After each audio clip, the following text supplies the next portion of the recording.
Hello बच्चों, let's read the question. The question is a boat is traveling in a river with a speed of 10 meter per second along the stream flowing with a speed of 2 meter per second. From this boat, a sound transmitter is lowered into the river through a rigid support. The wavelength of the sound emitted from the transmitter inside the water is 14.45 mm. Assume that the attenuations of the sound in the water and the air is negligible. Then we have to find the first part, that is what will be the frequency detected by the receiver kept inside the river downstream. ठीक है, river को downstream हमने यहाँ पे रखा है, तो हमको निकालनी है कितना डिटेक्टर यहाँ पे डिटेक्ट करेगा फ्रीक्वेंसी। तो यहाँ पे जो हम की कॉन्सेप्ट यूज करेंगे दैट इज डॉपलर इफेक्ट। ठीक है, क्योंकि हमको यहाँ पे रिसीवर के द्वारा बतानी है कितनी देखेगा। तो द डॉपलर इफेक्ट इज जो हमारे पास फ्रीक्वेंसी ऑब्जर्व होती है दैट इज इक्वल टू हमारी जो फ्रीक्वेंसी जहां से वहां से निकल रहा है सोर्स की multiplied by v minus velocity of observer divided by v minus velocity of source. ठीक है, अब यहां पे इसी को हम यहाँ पे अप्लाई करेंगे। तो let us understand first thing, question में जो गिवन है हमको, इन the question they have given, हमको दे रखी है पहले boat is travelling in a river with a speed of, यानी कि वेलोसिटी ऑफ बोट दे रखी है। वेलोसिटी ऑफ बोट हमें दे रखी है यहाँ पे 10 meter per second. Velocity of river भी हमको दे रखी है यहाँ पे 2 meter per second. Velocity of water हमको यहाँ पे नहीं पता है, ठीक है, वो अभी हम निकालेंगे। और साथ ही साथ हमको क्या दे रखा है, wavelength of the sound emitted by the transmitter inside the water is 14.45। ठीक है, यानी कि लैम्डा आपको दे रखा है 14.45 mm। अब यहां पे हम वेलोसिटी ऑफ वाटर कैसे निकालेंगे? तो वेलोसिटी ऑफ वाटर देखो कैसे निकलेगा, वो हमारा हो जाएगा the velocity of water will be equal to under root of bulk modulus, ठीक है, bulk modulus of water divided by density of water. अब ये कहां दिया है, ये हमको पूरा पीछे दिया है। देखो बल्क मॉडुलस ऑफ वाटर हमको क्या दे रखा है यहाँ पे, इन the question they have given bulk modulus of water is 2.088 into 10 to the power 9। ठीक है, यानी कि 2.088 into 10 to the power 9 and which is divided by density of water which is given यहाँ पे 10 to the power 3। ठीक है, तो यहां से हमारे पास जो VW यानी कि वेलोसिटी ऑफ वाटर आ जाएगा that is equal to 1445 meter per second. ठीक है, तो यहां से वेलोसिटी ऑफ वाटर हमने निकाल दी इतनी। नाउ अब हम यहां से फ्रीक्वेंसी ऑफ वाटर भी निकाल सकते हैं। सो फ्रीक्वेंसी, ठीक है, which is emitted by transmitter, emitted by transmitter inside water. ठीक है, कि वाटर के अंदर कितना हमारा ट्रांसमीटर कर रहा है इमिट, वो कैसे निकलेगा, that will be equal to velocity of water divided by lambda. ठीक है, जितना वेवलेंथ था, तो वेलोसिटी ऑफ वाटर हमने कितना निकाला 1445 and which is divide by lambda. Lambda में कितना दिया है, लैम्डा में दे रखा है 14.45, तो that will be equal to 14.45 multiplied by 10 to the power -3 and from here we can say that जो फ्रीक्वेंसी हमको मिलेगी which is 10 to the power 5 hertz. ठीक है, तो फ्रीक्वेंसी हमको मिल गई। अब हमको क्या निकालना है, हमको निकालना है कितनी फ्रीक्वेंसी हमारा डिटेक्टर यहां पे क्या करेगा, first detect by the receiver. तो हमको यहाँ पे डोपलर इफेक्ट लाना पड़ेगा, therefore we can say that frequency detected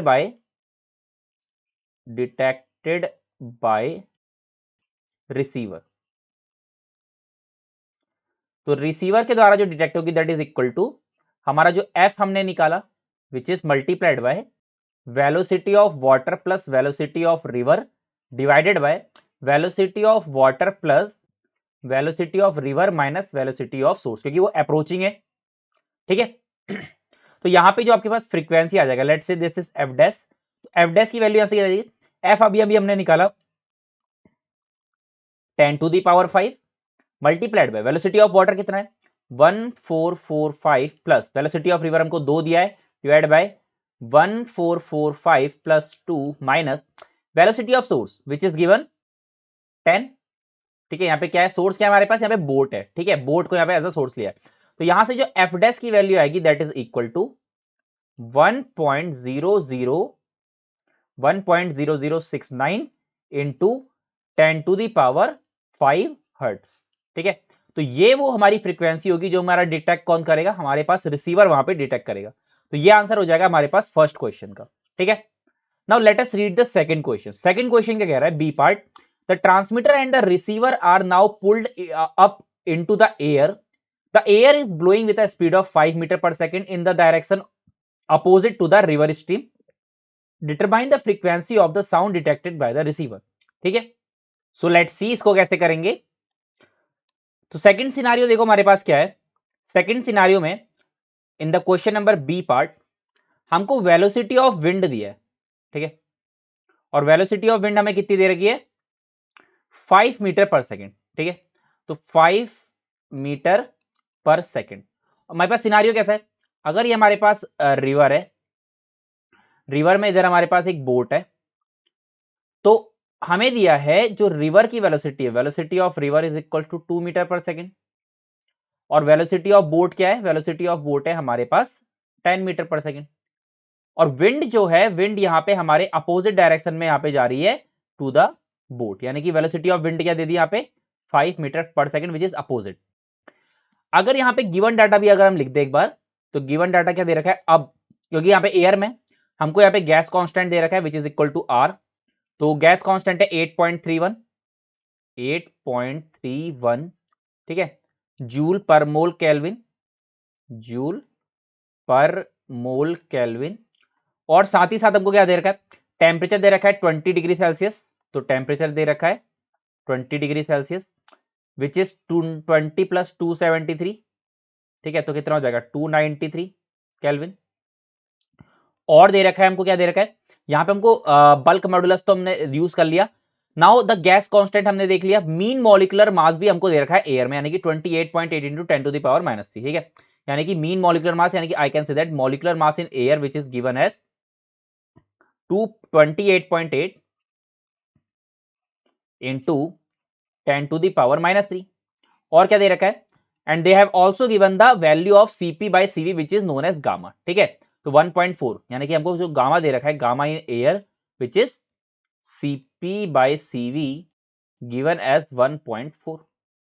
अब ये सारा का सारा डाटा हम यूज करते हैं, तो लेट्स सी, देयरफॉर हम क्या कह सकते हैं, जो वेलोसिटी ऑफ एयर होगी, तो velocity of air is nothing, it is equals to under root of gamma R T divided by M. और हमने सारी वैल्यूज अभी भी देखी क्या है, तो गामा की वैल्यू क्या दी थी, गामा की वैल्यू हमको दे रखी है 1.4, आर की वैल्यू दे रखी है 8.31, टेम्परेचर हमने निकाला 293, डिवाइडेड बाय मॉलिक्यूलर मास कितना है हमारा 28.8 इंटू 10⁻⁻3। यहां से पूरा का पूरा जब हम सॉल्व करेंगे तो वेलोसिटी इन एयर हमारा यहां से कितना आ जाएगा 344 मीटर पर सेकेंड। ठीक है, तो हमने वेलोसिटी इन एयर निकाल दिया। नाउ अगेन फिर से आप क्या निकालेंगे, अब हमको निकालनी है फ्रीक्वेंसी फिर से, तो frequency that is detected by receiver in air. ठीक है, एयर में रिसीवर के द्वारा detected, which will be equal to according to हमारा डॉपलर इफेक्ट। देखो एफ नॉट तो हमारा सेम रहेगा बिकॉज हमारी फ्रीक्वेंसी मीडियम के ऊपर कभी भी डिपेंड नहीं करती है। And now velocity of air minus velocity of wind divided by velocity of air minus velocity of wind minus velocity of source which is our boat. ठीक है, तो यहां पे सारी वैल्यूज पुट करते हैं। एफ नॉट की वैल्यू हमारी 10⁵, वी ऑफ एयर अभी निकाला 344 माइनस वी ऑफ विंड हमारे पास 5 है, 344 माइनस 5 माइनस 10। तो यहां से जो सॉल्व करके हमारे पास जो F2 आएगा, F2 will be equal to 1.0304 multiplied by 10⁵ hertz. ठीक है, तो ये हो जाएगा हमारे पास फाइनली आंसर। तो जब हम एयर में सेटअप को रख देंगे तो हमारे पास कितना आ जाएगा 1.0304 इंटू 10⁵ हर्ट्ज। तो this is the correct answer for the second option, that means the second question. So I hope you understood it well. Best of luck.